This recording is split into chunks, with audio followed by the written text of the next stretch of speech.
Glory to God in the highest. Today's topic is Try to know Father God through Jesus. The message is based on St. John's Gospel, chapter 8, verses 12 to 42. All people other than atheists believe in God. The only person in the world who has revealed the God is Jesus Christ, because he is the only Son of God. He came down from heaven through Virgin Mary as prophesied earlier. Jesus was sent down to the earth to reveal Father God, to undergo crucifixion, and to redeem the mankind from the sin caused by Adam and Eve, so that they can be with Father God in heaven after their death. As everyone knows, Jesus resurrected on the third day of crucifixion, ascended to heaven on the 40th day of resurrection, and sits at the right hand of the Father in heaven. He will come again on the clouds in glory to receive only the holy Christians from the dead and the living. He will establish his kingdom along with his Father in Zion, Israel, and rule the world with justice for 1,000 years, that is, in the new heaven and the new earth. The Father has entrusted Jesus with the last judgment, which will put the rest of the humanity either in hell or heaven. Our Father God personally spoke to different prophets, and their messages are in the Bible. God handed the tablet with the 10 commandments personally to Moses on Mount Sinai. God called Abraham and asked him to leave his land and relatives and go to the land Israel, which God wanted to show. No one else in the world has revealed Father God with authority other than Jesus. What does Jesus say about his Father in heaven? The first point is Jesus and the Father are one. Our Father God created man in his image and the image of his Son Jesus Christ. According to Genesis chapter 1, verse 26, God said, "Let us make man in our image according to our likeness." So we are created in the image of Father God and Jesus. Their image is alike as per this verse and the words of Jesus in St. John's Gospel, chapter 14, verse 9. Jesus said, "Anyone who has seen me has seen the Father." St. John's Gospel, chapter 1, verse 1 says, "In the beginning was the Word, and the Word was with God, and the Word was God." St. John's Gospel, chapter 10, verse 30 says, Jesus said, "I and the Father are one." Next point is, Jesus does what the Father does and commands. St. John's Gospel, chapter 5, verse 19 says, "Truly, truly, I say to you, the Son can do nothing of himself unless it is something he sees the Father doing. For whatever the Father does, these things the Son also does in like manner." St. John's Gospel, chapter 14, verse 31 says, "But so that the world may know that I love the Father, I do exactly as the Father commanded me." St. John's Gospel 8, verse 12, Jesus said, "I am the light of the world. He who follows me will not walk in the darkness, but will have the light of life." When Jesus said this, the Pharisees criticized him, saying that his testimony about himself is not true. In verse 16, Jesus said, "But even if I do judge, my judgment is true, for I am not alone in it, but I and the Father who sent me." Everything Jesus said and did were done together with his Father in heaven. Verse 18, Jesus said, "I am he who testifies about myself. and the Father who sent me testifies about me. When the Pharisees questioned about his Father, Jesus said again in verse 19, "You know neither me nor my Father. If you knew me, you would know my Father also." If the Pharisees had the patience to hear and understand what Jesus said, they would have understood that Jesus was speaking about the same God they believed. Verse 21, "I go away and you will seek me and will die in your sin. Where I'm going, you cannot come." Those who helped to hurt and crucify Jesus died in sin and would not inherit the kingdom of God. Verse 23, Jesus said, "You are from below, I am from above. You are of this world, I am not of this world." Verse 26, "He who sent me is true, and the things I heard from him, these I speak to the world." Verse 28, "I do nothing on my own initiative, but I speak these things as the Father taught me." Verse 29, he said, "And he who sent me is with me. He has not left me alone, for I always do these things that are pleasing to him." Father God was always with Jesus to help him with the mission on this earth. In verse 38, Jesus said, "I speak the things which I have seen with my Father." Before coming to the earth, Jesus lived with his Father in heaven. He wanted to convey to all of us everything about that Father, but they did not pay mind to him. All the important things Jesus said is recorded in the Gospels. Even after 2000 years, millions of people do not pay mind to it. Some of them even kill those who preach the gospel.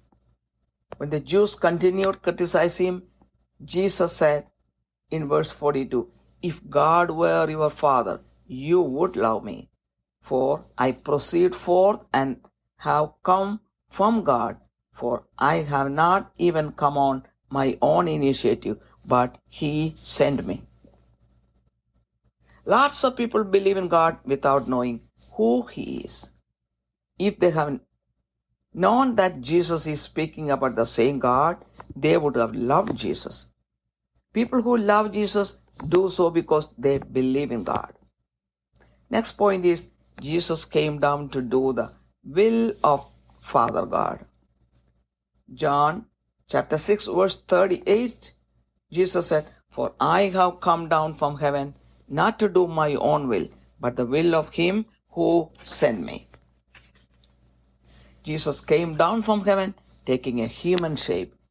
It was not an easy task. We can think how hard it will be if we leave our mansion or palace and go and live in a hut or a homeless shelter. How many times harder was for Jesus to leave heaven and live on this earth? Let us think about it. When others died peacefully, Jesus suffered hours of mental and physical persecution and torture, and finally got nailed on the cross and died. St. John's Gospel, chapter 16, verse 28, Jesus said, "I came forth from the Father and have come into the world. I am leaving the world again and going to the Father." Yes, he resurrected on the third day and ascended to heaven on the 40th day. Jesus obeyed all the commands of his Father. An earthly son will not obey all the commands of his Father, and still the Father will love him and he will inherit all the property from his Father. Can you imagine how much Father God loves Jesus for obeying the Father in everything, including the crucifixion?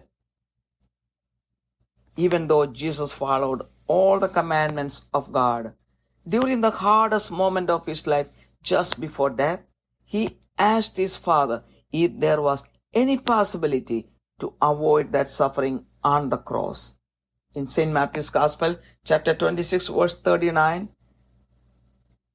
it says, "And he went a little beyond them and fell on his face and prayed, saying, My Father, if it is possible, let this cup pass from me, yet not as I will, but as you will. A few minutes of silence from Father God was too much for Jesus to bear. I believe that Father God was crying secretly at that moment without his son seeing it. Still, he submitted to Father's will when he thought of our redemption. Suffering that pain was mandatory to bring us back with God in heaven after the sin committed by Adam and Eve. Now the question is, why do the people of other religions not come to Jesus? St. John's Gospel chapter 6 verse 44 says, "No one can come to me unless the Father who sent me draws him, and I will raise him up on the last day." First of all, they do not try to know about Jesus and the Father God who he talks about. Because they do not know about Jesus and the Father God does not attract them. Once they know about them through the gospel, Father God will attract them. Knowing the gospel is the first requisite. Now, how can people come closer to Jesus? St. John's Gospel chapter 15 verse 10 says, "If you keep my commandments, you will abide in my love, just as I have kept my Father's commandments and abide in his love." St. John's Gospel chapter 14 verse 23, Jesus said, "If anyone loves me, he will keep my word, and my Father will love him, and we will come to him and make our abode with him." Only if someone knows the gospel, they can follow the commandments of God. Only if they follow the commandments of God, they can abide in the love of Jesus and thereby in the love of Father God. Also, Father God and Jesus will reside with them.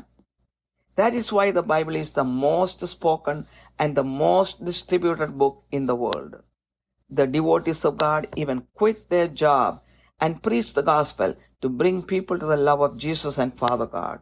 Still, people hold on to their traditional religions without believing and accepting Jesus as their Savior. That is why Jesus said in St. Matthew's Gospel, chapter 24, verse 14, "This gospel of the kingdom shall be preached in the whole world as a testimony to all the nations, and then the end will come." Jesus was with the Father God from the beginning. The Word of God is Jesus. Jesus is God. It is a doubt among people that how Jesus can be God when there is only one God. Jesus and Father God together make one God. Because of the ignorance of people, they love religions more than God, call different gods, worship idols, and ignore Jesus, who is the Savior of the world and who dedicated his life for the redemption of each and every one of us. It is the desire of Father God and Jesus to bring everyone in the world to heaven. The Spirit of God, the Holy Spirit, is still in our midst to guide, help, and heal us. With this, the message ends. Heavenly Father, I glorify your name. Bless each and everyone who hears this message. Lord, help everyone to know Jesus, the Son of God, and Father God in heaven. Help everyone to understand and believe that Father God, Jesus, and the Holy Spirit make one God. Jesus came down from heaven to fulfill the will of Father God to redeem us. There's no other God. To live according to the Word of God and become eligible to inherit the kingdom of God. I pray in the precious name of Jesus Christ. Amen. ദൈവതിരുനാമത്തിന് മഹത്വമുണ്ടായിരിക്കട്ടെ. ഇന്നത്തെ ചിന്താവിഷയം, യേശുവിൽ കൂടി പിതാവാം ദൈവത്തെ അറിയുക. കാരുണ്യവാനായ സ്വർഗ്ഗസ്ഥ പിതാവേ, കഴിഞ്ഞ ഒരാഴ്ചയ്ക്കായി നന്ദി പറയുന്നു. ഇന്നത്തെ സന്ദേശം വേണ്ടതുപോലെ മറ്റുള്ളവരിലേക്ക് കൈമാറുവാൻ ഈ ദാസിയെ സഹായിക്കണമേ. കേൾക്കുന്നവരിൽ ഒരു രൂപാന്തരം ഉണ്ടാകുവാൻ ഇടയാക്കണമേ. യേശുവിന്റെ നാമത്തിൽ തന്നെ ആമേൻ. ഇന്നത്തെ സന്ദേശം ബേസ് ചെയ്തിരിക്കുന്നത് വിശുദ്ധ യോഹന്നാന്റെ സുവിശേഷം 8-ാം അധ്യായം 12 മുതൽ 42 വരെയുള്ള വചനങ്ങളെ ആസ്പദമാക്കിയാണ്. നിരീശ്വരവാദികളല്ലാതെ എല്ലാവരും ദൈവത്തിൽ വിശ്വസിക്കുന്നവരാണ്. എന്നാൽ ആ ദൈവം ആരാണെന്ന് ആധികാരത്തോടെയും നമ്മളെ അറിയിച്ചത് യേശു ക്രിസ്തു മാത്രമാണ്. അതായത് ദൈവപുത്രനായ യേശു ക്രിസ്തു. സുവിശേഷത്തിൽ പ്രവാചകന്മാർ വഴി പ്രവചിക്കപ്പെട്ടതുപോലെ ഒരു കന്യകയിൽ കൂടി ഈ യേശു ജനിച്ചു. യേശുവിനെ എന്തിനാണ് പിതാവായ ദൈവം ഈ ഭൂമിയിലേക്ക് വിട്ടത്? പിതാവായ ദൈവം ആരാണെന്ന് അറിയിക്കുവാനും ആദത്തിൻ്റെയും ഹവ്വായുടെയും പാപം മൂലം രക്ഷ നഷ്ടപ്പെട്ട മനുഷ്യനെ തിരിച്ച് രക്ഷയിലേക്കും ദൈവത്തിങ്കിലേക്കും സ്വർഗത്തിങ്കിലേക്കും കൊണ്ടുപോകാൻ വേണ്ടി കുരിശ് മരണം സഹിച്ച് മരിക്കുവാനും ആണ് പിതാവായ ദൈവം യേശുവിനെ വിട്ടത്. ആ യേശു 3-ാം ദിവസം ഉയർത്തെഴുന്നേറ്റു. 40 ദിവസം ഈ ഭൂമിയിൽ ഉണ്ടായിരുന്നതിന് ശേഷം അനേകരുടെ സാന്നിധ്യത്തിൽ സ്വർഗത്തിലേക്ക് പോകുകയാണുണ്ടായത്. വീണ്ടും ഈ യേശു ക്രിസ്തു വാനമേഘങ്ങളിൽ വിശുദ്ധരായ ക്രിസ്ത്യാനികളെ, ജീവിച്ചിരിക്കുന്നവരും മരിച്ചവരുമായവരെ എടുക്കുവാനായി വീണ്ടും വരും. അതിനുശേഷം ഏതാനും നാളുകൾക്ക് ശേഷം ഈ യേശു പിതാവിനോടൊപ്പം പുതിയ ആകാശവും പുതിയ ഭൂമിയുമായിട്ട് ഉള്ള ഈ ഭൂമിയിൽ രാജാവായി വാഴും. നീതിയോടെയുള്ള ഒരു ഭരണമെന്നുണ്ടായിരിക്കും. ആദ്യമായിട്ടും അവസാനമായിട്ടും പിതാവ് ഈ പുത്രനെ അന്ത്യവിധി ഏൽപ്പിച്ചിരിക്കുകയാണ്. ഈ അന്ത്യവിധിയിലാണ് എല്ലാ മനുഷ്യരും ട്രാൻസ്ഫോം ചെയ്യുന്ന, മരിച്ചവരും ജീവിച്ചിരിക്കുന്നവരായ ഉയർത്തെഴുന്നേൽക്കുകയും അന്ത്യവിധി നടക്കുകയും സ്വർഗത്തിലോ നരകത്തിലോ അവർ ആകുകയും ചെയ്യും. പിതാവായ ദൈവം സ്വയം അനേകം പ്രവാചകന്മാർക്ക് വെളിപ്പെടുത്തിയിട്ട് സുവിശേഷത്തിൽ ഉടനീളം നമുക്ക് കാണുവാൻ സാധിക്കും. 10 പ്രമാണങ്ങൾ മോശയ്ക്ക് സീനായി മലയിൽ വെച്ച് ദൈവം കൊടുത്തത് നമ്മൾ ബൈബിളിൽ കൂടി അറിയുന്നു. അതുപോലെ നമ്മുടെ പിതാവായ എബ്രഹാമിനെ ദൂരദേശത്തുനിന്ന് വിളിച്ചിട്ട് എല്ലാം ഉപേക്ഷിച്ച്, ബന്ധുജനങ്ങളെയും വസ്തുവകൾ ഉപേക്ഷിച്ച് കാണിച്ചു തരുന്ന പുതിയ ദേശമായ ഇസ്രായേലിലേക്ക് പോകണമെന്ന് പറഞ്ഞപ്പോൾ മനസ്സോടെ അത് സമ്മതിച്ചു പോയ എബ്രഹാമിന്റെ കാര്യം. അങ്ങനെ എബ്രഹാമിനോട് സംസാരിച്ച ദൈവത്തെ നമ്മൾ സുവിശേഷത്തിൽ കൂടി വായിച്ചറിയുന്നു. ആ ദൈവത്തെ സത്യമായിട്ടും വെളിപ്പെടുത്തിയ ഒരേ ഒരു വ്യക്തി, മനുഷ്യരൂപമെടുത്ത് ജനിച്ച സ്വർഗത്തിൽ നിന്നിറങ്ങി വന്ന ദൈവപുത്രനായ യേശു ക്രിസ്തു മാത്രമാണ്. അങ്ങനെ പിതാവിനെ കുറിച്ച് അനേകം കാര്യങ്ങൾ യേശു വെളിപ്പെടുത്തുന്നുണ്ട്. ആദ്യമായിട്ട് യേശു പറയുന്നത് പിതാവും പുത്രനും ഒന്ന് തന്നെ എന്നുള്ള ആശയമാണ്. ദൈവം മനുഷ്യനെ ദൈവത്തിന്റെ ഛായയിലാണ് സൃഷ്ടിച്ചത്. ഉൽപ്പത്തി പുസ്തകം 1:26 പറയുന്നു, അനന്തരം ദൈവം നാം നമ്മുടെ സ്വരൂപത്തിൽ നമ്മുടെ സാദൃശ്യപ്രകാരം മനുഷ്യനെ ഉണ്ടാക്കാന്ന് പറഞ്ഞു. ഈ നാം എന്ന് പറയുമ്പോൾ അത് പിതാവും പുത്രനും കൂടെ ഉൾപ്പെടുന്ന രണ്ട് വ്യക്തികളെ ഉദ്ദേശിച്ചാണ് നാം എന്ന് പറയുന്നത്. അപ്പോൾ പിതാവിന്റെയും പുത്രന്റെയും, അതായത് പിതാവായ ദൈവത്തിന്റെയും യേശു ക്രിസ്തുവിന്റെയും ഛായയിലാണ് മനുഷ്യൻ സൃഷ്ടിക്കപ്പെട്ടിരിക്കുന്നത്. യോഹന്നാൻ സുവിശേഷം 14-ാം അധ്യായത്തിന്റെ 9-ാമത്തെ വചനത്തിൽ യേശു പറഞ്ഞു, യേശു അവനോട്, എന്നെ കണ്ടവൻ പിതാവിനെ കണ്ടിരിക്കുന്നുവെന്ന്. യോഹന്നാൻ സുവിശേഷം 1:1 യേശു പറഞ്ഞു, ആദിയിൽ വചനമുണ്ടായിരുന്നു, വചനം ദൈവത്തോടു കൂടിയായിരുന്നു, വചനം ദൈവമായിരുന്നുവെന്ന്. യോഹന്നാൻ സുവിശേഷം 10:30 യേശു പറഞ്ഞു, ഞാനും പിതാവും ഒന്നാകുന്നുവെന്ന്. രണ്ടാമത്തെ ആശയം, യേശു പിതാവ് ചെയ്യുന്നതെല്ലാം ചെയ്യുകയും പിതാവ് കൽപ്പിക്കുന്നതെല്ലാം അനുസരിക്കുകയും ചെയ്യുന്നുവെന്ന്. യോഹന്നാൻ സുവിശേഷം 5:19 ആകയാൽ യേശു അവരോട് ഉത്തരം പറഞ്ഞു, ആമേൻ ആമേൻ ഞാൻ നിങ്ങളോട് പറയുന്നു, പിതാവ് ചെയ്ത് കാണുന്നതല്ലാതെ പുത്രന് സ്വതേ ഒന്നും ചെയ്യുവാൻ കഴിയില്ല. അവൻ ചെയ്യുന്നതെല്ലാം പുത്രൻ ആ വണ്ണം തന്നെ ചെയ്യുന്നുവെന്ന്. യോഹന്നാൻ സുവിശേഷം 14:31 എങ്കിലും ഞാൻ പിതാവിനെ സ്നേഹിക്കുന്നു എന്നും പിതാവ് എന്നോട് കൽപ്പിച്ചതുപോലെ ഞാൻ ചെയ്യുന്നുവെന്നും ലോകം അറിയട്ടെ എന്ന് യേശു പറഞ്ഞു. യോഹന്നാൻ സുവിശേഷം 8:12 യേശു പറഞ്ഞു, ഞാൻ ലോകത്തിന്റെ വെളിച്ചമാകുന്നു, എന്നെ അനുഗമിക്കുന്നവൻ ഇരുളിൽ നടക്കാതെ ജീവന്റെ വെളിച്ചമുള്ളവർ ആകുമെന്ന് യേശു പറഞ്ഞു. യേശു ഇത് പറഞ്ഞു കഴിഞ്ഞപ്പോൾ ഫരിസേയർമാർ വളരെയധികം യേശുവിനെ വിമർശിക്കുകയും യേശുവിന്റെ സാക്ഷ്യം സത്യമല്ല എന്ന് പറയുകയും ചെയ്തു. അപ്പോൾ അതിൻ്റെ 16-ാമത്തെ വചനത്തിൽ യേശു ഇപ്രകാരം പറഞ്ഞു, ഞാൻ വിധിച്ചാലും ഞാൻ ഏകനല്ല, ഞാനും എന്നെ അയച്ച പിതാവും കൂടെ ആകിയാൽ എൻ്റെ വിധി സത്യമാകുന്നുവെന്ന്. അപ്പോൾ യേശു ചെയ്തതും പറഞ്ഞതും എല്ലാം പിതാവ് ചെയ്തതും പിതാവ് പറഞ്ഞതും മാത്രമായിട്ടുള്ള കാര്യങ്ങളാണ്.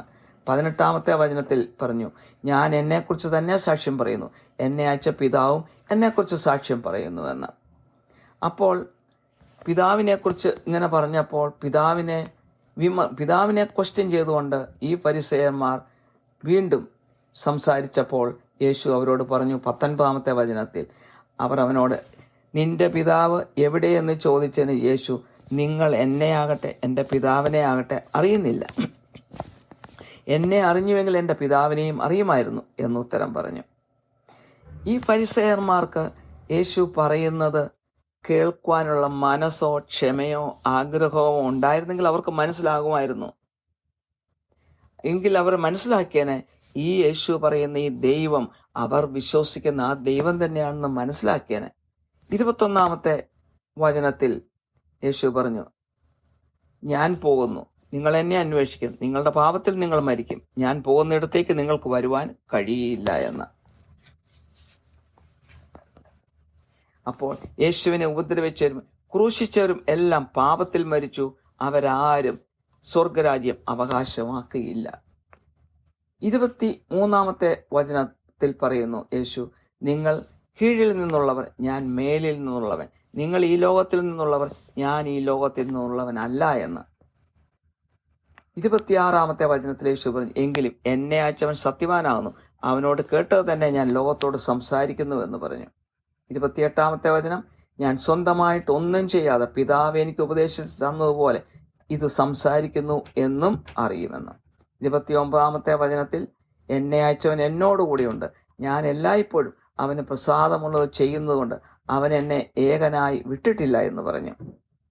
അപ്പോൾ പിതാവ് പുത്രനോടുകൂടി എപ്പോഴും ഉണ്ടായിരുന്നു. ഈ ഭൂമിയിലെ 3.5 വർഷത്തെ ആ മിഷൻ ലൈഫിൽ, ആ മിനിസ്ട്രിയിൽ പിതാവ് എപ്പോഴും പുത്രനോടുകൂടി ഉണ്ടായിരുന്നു. നമുക്കറിയാം, പലപ്പോഴും യേശു മാറിയിരുന്ന് പ്രാർത്ഥിക്കുന്നത് നമുക്ക് കാണാം. അപ്പം പിതാവുമായിട്ട് സംസാരിക്കുകയായിരുന്നു എന്ന് തന്നെ നമുക്ക് ഉറച്ചു വിശ്വസിക്കാം. 38-ാമത്തെ വചനം പറയുന്നു, പിതാവിൻ്റെ അടുക്കൽ കണ്ടിട്ടുള്ളത് ഞാൻ സംസാരിക്കുന്നുവെന്ന്. അപ്പോൾ ഭൂമിയിലേക്ക് വരുന്നതിന് മുമ്പ് യേശു പിതാവിനോടൊപ്പം സ്വർഗത്തിലായിരുന്നു. ഭൂമിയിലേക്ക് വന്നപ്പോൾ പിതാവിനെ കുറിച്ചുള്ള എല്ലാ കാര്യവും നമ്മളെ അറിയിക്കുവാനായിട്ട് യേശു ആഗ്രഹിച്ചു. പക്ഷെ മനുഷ്യര് ചെവി കൊടുത്തില്ല, മനുഷ്യനതിന് വലിയ പ്രാധാന്യം കൊടുത്തിട്ടില്ല. യേശു പറഞ്ഞതെല്ലാം സുവിശേഷത്തിൽ രേഖപ്പെടുത്തിയിരിക്കുന്നത്, എല്ലാമല്ല, സുവിശേഷങ്ങളിൽ രേഖപ്പെടുത്തിയിരിക്കുന്നത് മുഴുവൻ യേശു പറഞ്ഞ കാര്യങ്ങളാണ്. എന്നാൽ മുഴുവനും കാര്യങ്ങൾ അവിടെയും രേഖപ്പെടുത്തിയിട്ടില്ല. 2000 വർഷം കഴിഞ്ഞിട്ടും ലക്ഷക്കണക്കിന് ആളുകൾ ഇന്നും അതിന് ശ്രദ്ധ കൊടുക്കുകയോ അത് മൈൻഡ് ചെയ്യുകയോ ചെയ്യുന്നില്ല. ഇന്നും സുവിശേഷം ലോകത്ത് പ്രസംഗിക്കപ്പെടുന്നു. എന്നാൽ പ്രസംഗിക്കുന്നവരെ അനേകർ പല രാജ്യങ്ങളിലും കൊല്ലുക വരെ ചെയ്യുന്നു. അവർ വീണ്ടും യേശുവിനെ വിമർശിച്ചപ്പോൾ അതിന്റെ 42-ാമത്തെ വചനത്തിൽ യേശു അവരോട് പറഞ്ഞു, ദൈവം നിങ്ങളുടെ പിതാവെങ്കിൽ നിങ്ങൾ എന്നെ സ്നേഹിക്കുമായിരുന്നു. ഞാൻ ദൈവത്തിന്റെ അടുക്കൽ നിന്ന് വന്നിരിക്കുന്നു, ഞാൻ സ്വയമായി വന്നതല്ല, അവൻ എന്നെ അയച്ചതാകുന്നു എന്ന്. അനേകം ആൾക്കാർ ദൈവത്തിൽ വിശ്വസിക്കുന്നുണ്ട്. പക്ഷെ ഈ ദൈവം ആരാണെന്ന് അവർ അന്വേഷിക്കുന്നില്ല, അവരറിയുന്നില്ല.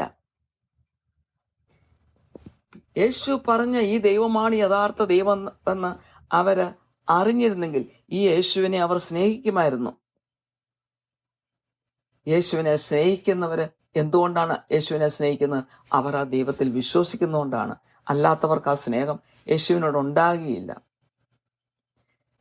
വീണ്ടും യേശു ഭൂമിയിലേക്ക് വന്ന് പിതാവിന്റെ ഇഷ്ടം നിറവേറ്റാനാണ്. യോഹന്നാൻ സുവിശേഷം 6:38 പറയുന്നു, ഞാൻ എൻ്റെ ഇഷ്ടമല്ല, എന്നെ അയച്ചവന്റെ ഇഷ്ടമാത്ര ചെയ്യുവാൻ സ്വർഗത്തിൽ നിന്ന് ഇറങ്ങി വന്നിരിക്കുന്നുവെന്ന്. യേശു മനുഷ്യരൂപം സ്വീകരിച്ചാണ് സ്വർഗത്തിൽ നിന്ന് ഇറങ്ങി വന്നത്. നമുക്കറിയാം, നമ്മളൊരു വലിയ കൊട്ടാരത്തിൽ ജീവിച്ചിട്ട് ഒരു കുടിലിലോ ഒരു ഹോംലെസ് ഷെൽട്ടറിലോ പോയി താമസിക്കാൻ പറഞ്ഞു കഴിഞ്ഞാൽ അത്ര എളുപ്പമുള്ള കാര്യമല്ല.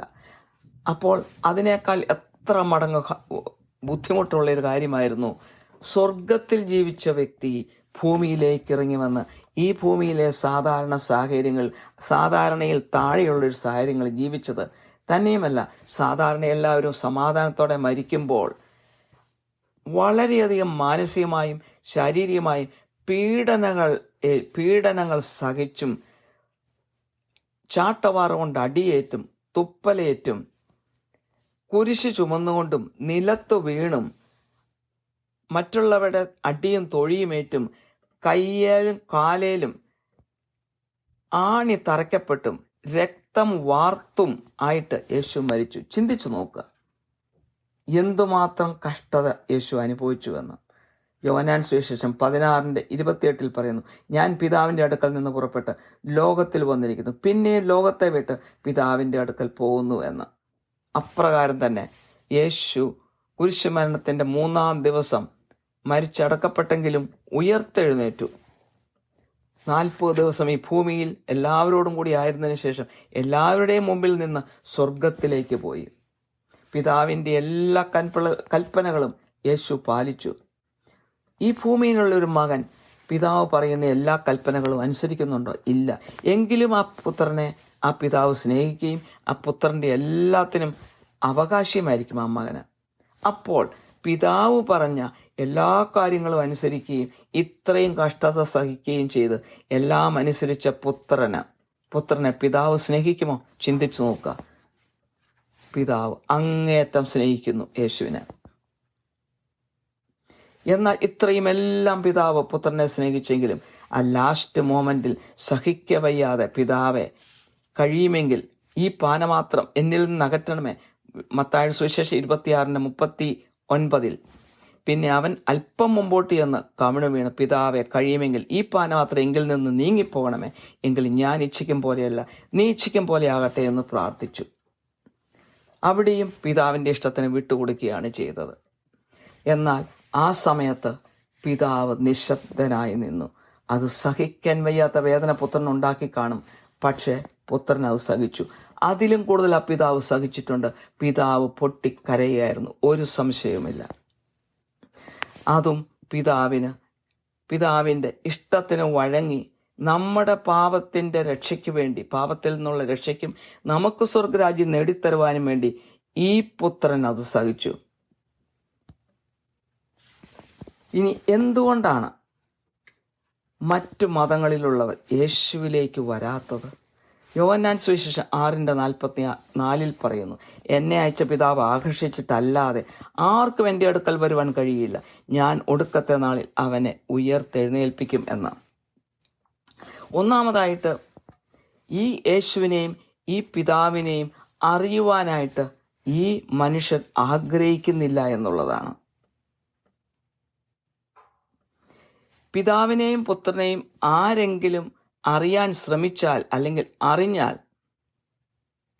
പിതാവ് അവരെ ആകർഷിക്കും.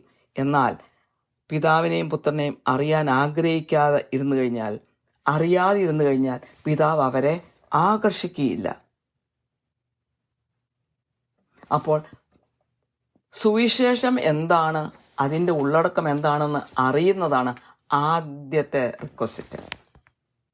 ഇനി എങ്ങനെയാണ് യേശുവിൻ്റെ അടുക്കലേക്ക് നമുക്ക് ചെല്ലാൻ പറ്റുന്നത്?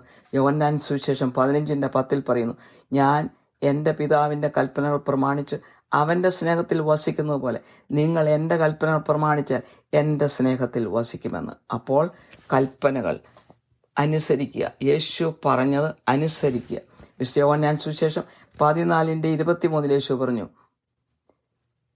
എന്നെ സ്നേഹിക്കുന്നവൻ എൻ്റെ വചനം പ്രമാണിക്കും, എൻ്റെ പിതാവ് അവനെ സ്നേഹിക്കും, ഞങ്ങൾ അവൻ്റെ അടുക്കൽ വന്ന് അവനോടുകൂടെ വാസം ചെയ്യുമെന്ന്. അപ്പോൾ പിതാവും പുത്രനും ഈ കൽപ്പനകൾ അനുസരിച്ചാൽ ആ വ്യക്തിയുടെ ഉള്ളിൽ വാസം ചെയ്ത് ആ വ്യക്തി പിതാവിൻ്റെ കൂട്ടും പുത്രൻ്റെ കൂട്ടും, അതായത് ദൈവത്തെ പോലെ ആയി മാറും. അതാണ് അതിൻ്റെ രഹസ്യം. അപ്പോൾ സുവിശേഷം അറിഞ്ഞെങ്കിൽ മാത്രമേ കൽപ്പന പാലിക്കാനായിട്ട് സാധിക്കുകയുള്ളൂ.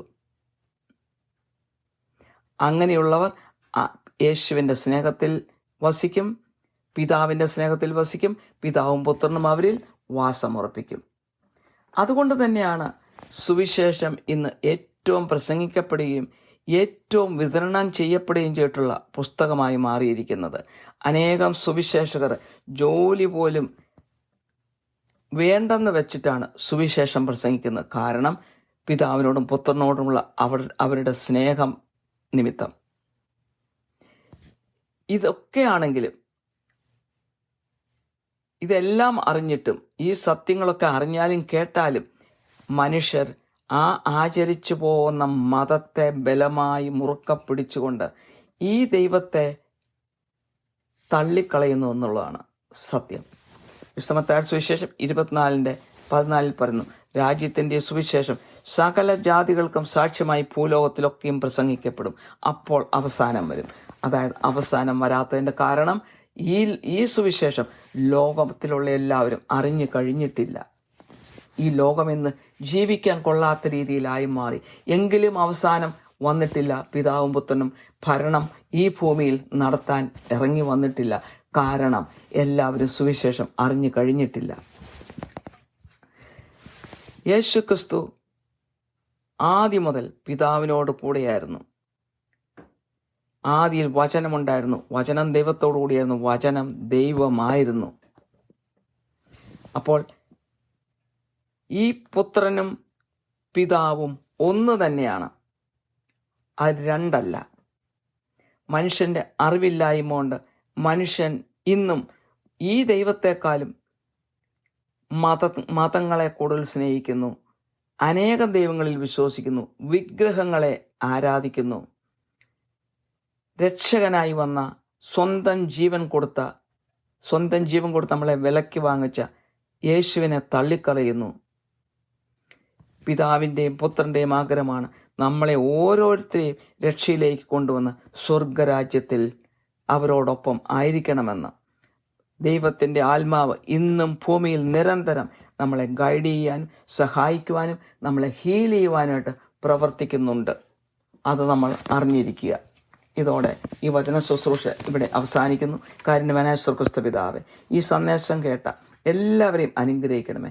പിതാവായ ദൈവത്തെയും പുത്രനായ യേശുക്രിസ്തുവിനെയും പരിശുദ്ധാത്മാവിനെ അറിയുവാനും 3 ആളുകളും കൂടി ഒരു ദൈവമാണെന്ന് മനസ്സിലാക്കുവാനും പിതാവായ ദൈവത്തിൻ്റെ ഇഷ്ടമനുസരിച്ച് പുത്രനായ യേശുക്രിസ്തു നമ്മുടെ രക്ഷയ്ക്കായി ഭൂമിയിൽ മനുഷ്യനായി അവതരിച്ചെന്നും നമ്മുടെ രക്ഷയ്ക്കായി മറ്റൊരു ദൈവമില്ലെന്നും മനസ്സിലാക്കുവാനും ദൈവവചനം അനുസരിച്ച് സ്വർഗരാജ്യം അവകാശമാക്കത്തക്കവധം എല്ലാവരെയും ആക്കി തീർക്കുവാനും കർത്താവെ സഹായിക്കണമേ.